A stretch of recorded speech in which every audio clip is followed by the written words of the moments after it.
You are listening to The Last Hand, Book 8 of the Nadia Wolf Series, written by Nicolette Pierce. Copyright 2018. Audio copyright 2025 by Pierced Heart Publishing. Digitally narrated with full cast of voices.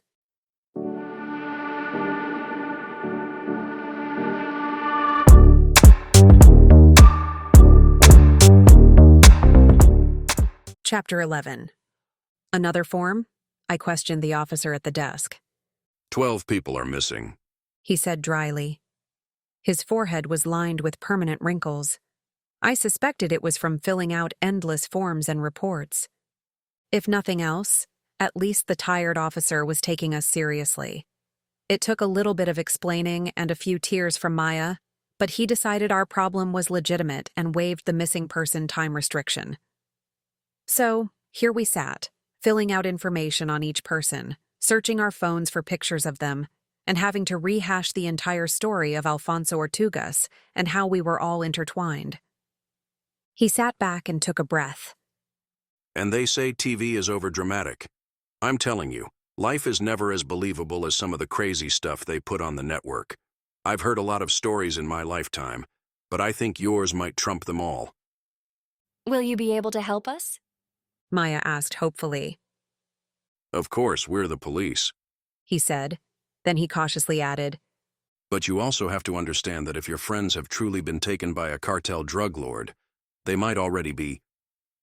He stopped when Maya crumpled into tears. I'm sorry.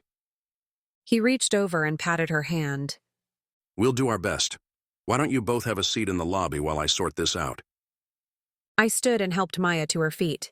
Her ankles had swollen to abnormal proportions. They were no longer visible. I wasn't sure how she could move. Do you have any peppermint tea? I asked the officer. He arched a brow. Peppermint tea? No, we only have coffee or water. Water, please. He gave a nod and headed to the back. Are you in pain? I asked Maya as we walked to the lobby.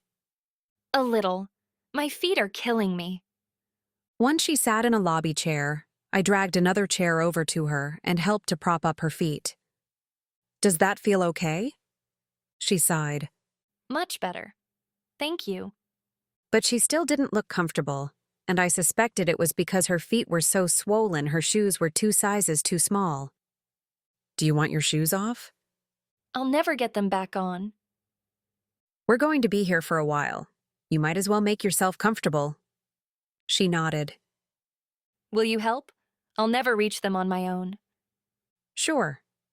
It took some shoe wiggling, but I finally freed her feet. She sighed again.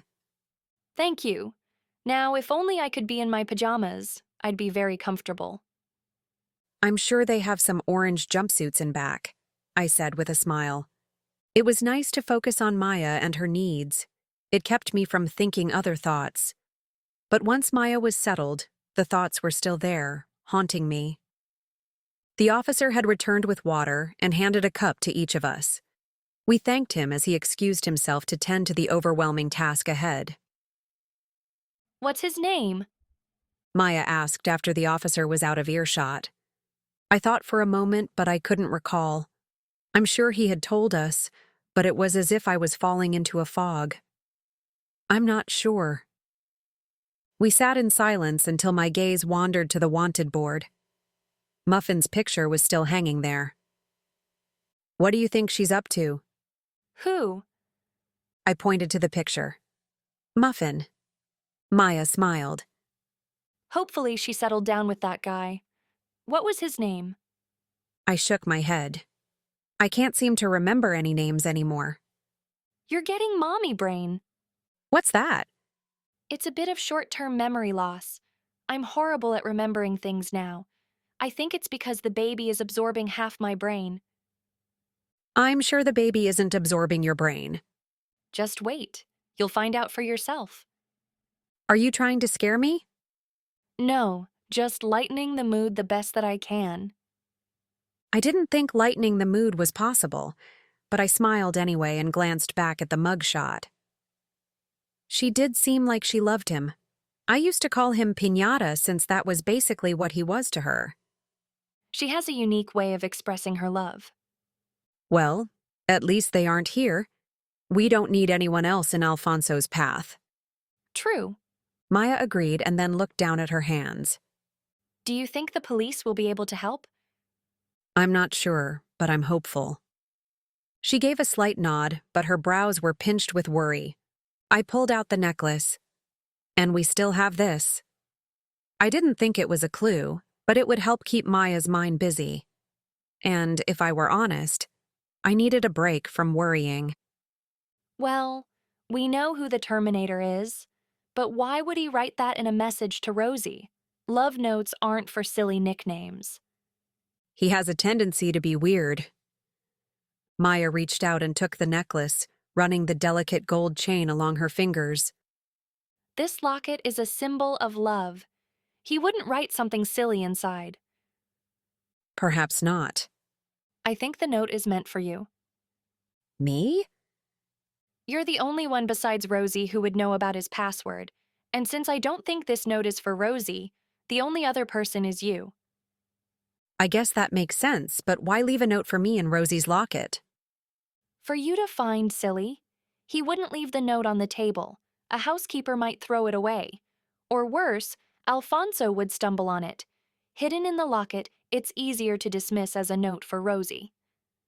I still thought we were grasping at straws, but I was more willing to believe Maya was onto something. So, if you're right, then what does the rest of the message mean? Maya opened the locket and took out the tiny note. You are my beacon of light in the darkest of nights. Love, Terminator. Maya twisted her lips as she thought. Maybe it's a riddle of sorts.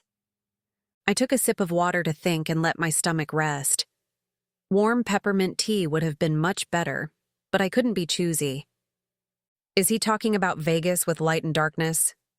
Maybe, but that wouldn't help us. Vegas is huge. Then he's being specific. Are there any beacons of light here? What about the stratosphere? Maybe. It's the only large beacon of light that I can think of, but it doesn't seem right either. Okay, we'll revisit that later. What about in the darkest of nights? That could be any night. But not in Vegas. When has Vegas ever been dark? Then he is talking about a beacon of light outside of Vegas. If it's outside of Vegas, then we'll never figure this out. Do you know how many places this could mean? I felt as though I was being buried under sand. Maya clutched the necklace to her. We'll find them. We have to. I guess we'd better start researching. Maya wiped a tear away and nodded. Where do we begin? The internet.